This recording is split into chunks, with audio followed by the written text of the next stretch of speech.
The president started us off well. 47 years ago, the Supreme Court handed down the decision meant to be my death sentence. Unfortunately, in 1977, my biological mother had a saline infusion abortion forced upon her.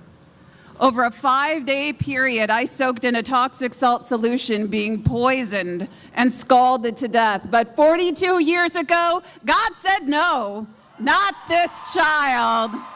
And I was accidentally born alive, weighing a little less than 3 pounds and facing a guarded future. But time after time, people said yes.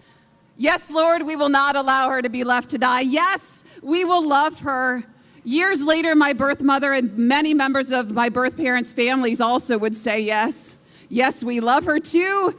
Yes, we will be reconciled, and we have been. I am so blessed to have survived an abortion, to be loved into life by my adoptive parents, to be a wife and a mother to 2 amazing daughters, one of whom is here today. Olivia, you are so loved. And now to be reunited with my birth mother, Ruth, and many members of her family who know that they are forgiven and that I love them. And contrary to what our culture that has been so deeply impacted by abortion says, abortion didn't empower my birth mother. It certainly didn't empower me. It didn't empower my own daughters, who never would have lived if that abortion would have succeeded in ending my life. Life is what has empowered each and every one of us. Life is what has allowed healing. Life is what brought forth love and forgiveness. And life is what allowed the pain of our family to be transformed into purpose. Life empowers us all. And on behalf of my entire family, on behalf of the 300 survivors we've worked with through the Abortion Survivors Network, I thank you. Thank you for everything you do to restore a culture of life where women are supported, families are encouraged, children are protected, future generations will flourish. I can see the end of Roe versus Wade, can't you? But to get there, though, I think the world needs to face what abortion has done, who abortion has affected. I am more than a choice. I am more than someone else's reproductive right.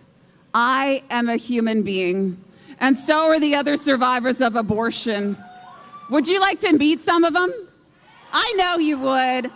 It's time for our world to come face to face with the choice of abortion. And I'm thrilled to unveil to you today this groundbreaking independent work we've been featured in, produced by Faces of Choice.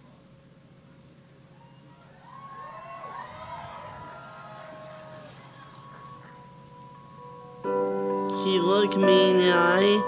Can you look me in the eye and tell me that I shouldn't exist? That I should be dead? That I deserve to die that day. Can you look me in the eye and tell me that my very survival was a mistake? A terrible toll on society? Can you look me in the eye and tell me that my most vulnerable state, I was nothing more than a parasite? A collection of body parts.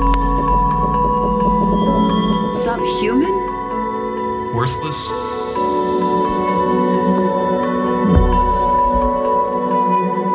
In 1952, I survived multiple abortion attempts. DNC abortion. An instrument abortion. DNC abortion. Saline infusion abortion that was meant to poison and scald me to death.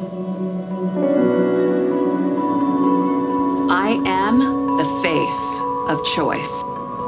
I am that choice.